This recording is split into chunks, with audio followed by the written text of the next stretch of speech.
જૂનાગઢમાં મુક્તધારા ફાઉન્ડેશન સંચાલિત વાંચન ભલોનો સંસ્થા દ્વારા સમયાંતરે પુસ્તક પરિચય નામનો એક મણકો યોજાય છે।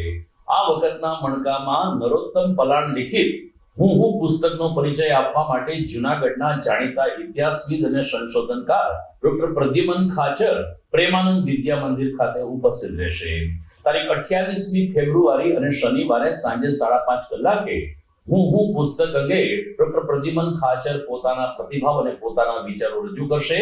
ત્યારે પ્રબુદ્ધ નાગરિકોને, સાહિત્ય પ્રેમીને, પુસ્તક પ્રેમીઓને ન ચૂકવા જેવો આ પુસ્તકનો મણકાનો લાભ લેવા માટે વાંચન વરુણ સંસ્થા તરફથી અપીલ કરવામાં આવી છે।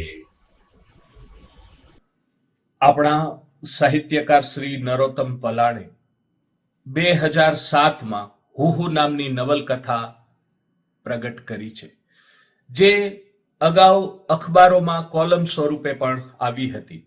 આ નવલકથાની અંદર એ આલેખવામાં આવ્યું છે કે જ્યારે જૂનાગઢ રાજ્યનું જોડાણ પાકિસ્તાન સાથે થયું અને એ સમયે જૂનાગઢમાં જે કંઈ ઘટનાઓ બની, આ ઉપરાંત જૂનાગઢમાં હિન્દુ અને મુસલમાનો વચ્ચેના સંબંધો કયા પ્રકારના રહ્યા હતા, એ બધી જ વાતો રોચક ભાષામાં માણસને એક જ બેઠકે વાંચી લેવાનું મન થાય એવી રીતે એમણે વર્ણવવાની કોશિશ કરી છે। લેખક જ્યારે આ નવલકથા આલેખવા બેઠા ત્યારે તેમનું હૃદય રચમચી ગયું હતું। તે ઇતિહાસને આધારે જૂનાગઢમાં બે કોમ વચ્ચેના કેવા પ્રકારના સારા સંબંધો રહ્યા હતા અને ક્યાંક ક્યાંક ખટરાગના પ્રસંગો પણ બન્યા હતા, એ બધી જ બાબતોને અહીં આલેખવાનો પ્રયત્ન એમણે કર્યો છે। એમણે આ નવલકથામાં છેલ્લે એક વાક્ય એવું સુંદર મૂક્યું કે જેના દ્વારા આપણને બહુ મોટો બોધ મળે છે।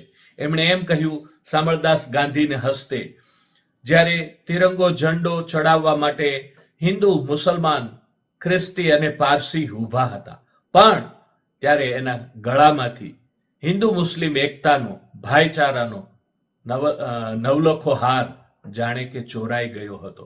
એટલે લેખક આ નવલકથા દ્વારા બે કોમ વચ્ચે સંવાદિતા સધાય અને ઇતિહાસમાં શું બન્યું હતું એ બતાવવાનો એમણે એવી સરસ રીતે પ્રયત્ન કર્યો છે કે જે કાબિલે દાદ છે। એમની આ નવલકથા એ સમયે ખૂબ જ પ્રચલિત બની હતી અને ખૂબ જ એની ચર્ચાઓ થઈ હતી, વિચારણાઓ થઈ હતી। તો આજે આપણે આ નવલકથાનો ઐતિહાસિક રસાસ્વાદ કરવા માટે